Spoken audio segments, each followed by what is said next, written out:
Hey, what's going on, everyone? It's David Cherry. This is some business therapy. I'm a professional coach doing over $1 million revenue. Today, I want to talk with you about how to get addicted to things that are good for you, how to start linking things that are positive for your life with those dopamine hits that you get typically from things that tend to be a net negative for you. Maybe that's scrolling or eating poorly or wasting time and procrastinating. I'm always struck by David Goggins. If you're familiar with him, he is an extreme athlete. He was a Navy SEAL. He's got a lot of popular books and podcasts out right now. And after he would talk about running these 100-mile races, it was always very fascinating to me that he was able to start associating positive feelings to things that were very difficult. The trick is understanding that people who are doing things that are seemingly impossible to you, such as running a 100-mile race, what I believe is happening with some of these people is they've started linking pleasure and joy and enjoyment in the pain you would experience in that same scenario. So that's the trick of some of these people. They start to associate good feelings with the things they believe are good for them. In that way, it becomes less of a struggle and less of a painful process of actually doing something that's good for you.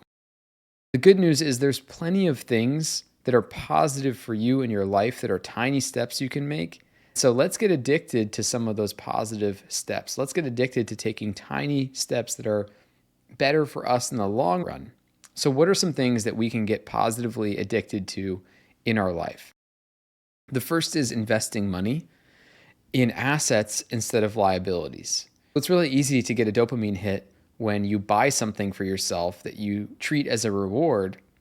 But what if instead of feeling a reward for buying something that is perishable, maybe it's a status item like a watch or a shirt, what if you got that same feeling from buying a stock, from buying an index fund, from buying something that's actually an investment in your future?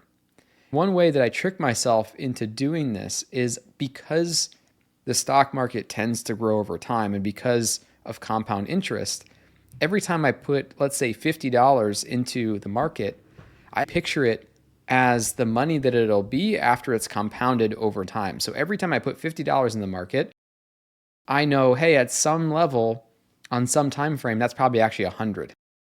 You feel this reward of, I didn't just invest $50, I invested $100 in my future. You can feel the compounding that's going to happen. So that's investing in assets instead of liabilities and getting a dopamine hit from that instead. The same can also be true for being of service to other people, which is the foundation of business and also your life's purpose. So you might be procrastinating, you might be messing around with your phone or doing something very unproductive and you're not really doing that much.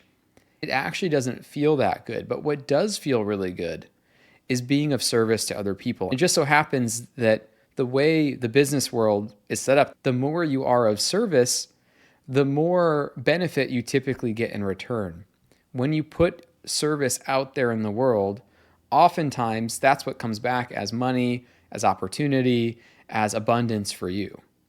So instead of getting addicted to procrastinating, to wasting time, if you catch yourself in that mode, just ask yourself, what's one thing I could do right now that would serve somebody else, that would help somebody else?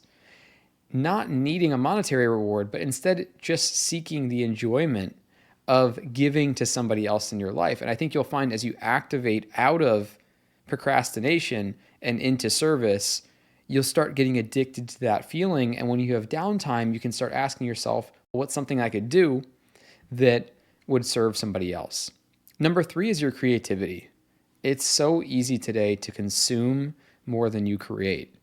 If we get in that cycle of getting our dopamine from the latest thing that we consume, we miss out on the dopamine that comes from actually creating something and putting it out in the world. This is another switch to get addicted to. Rather than getting addicted to watching the next video, what if you start, like I'm doing right now, feeling excited about engaging in the next video that you're going to create?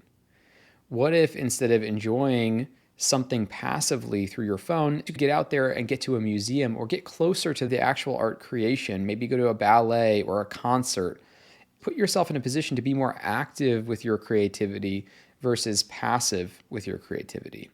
All of these are examples of ways to start getting addicted to the positive dopamine that comes from taking steps that you know are more beneficial in your life. I'm curious if there's anything that you've done to go from being addicted to something negative for you to being addicted to something positive for you, and how that's gone. If you have any suggestions or ideas, feel free to leave them in the comments below. I'd love to chat with you there.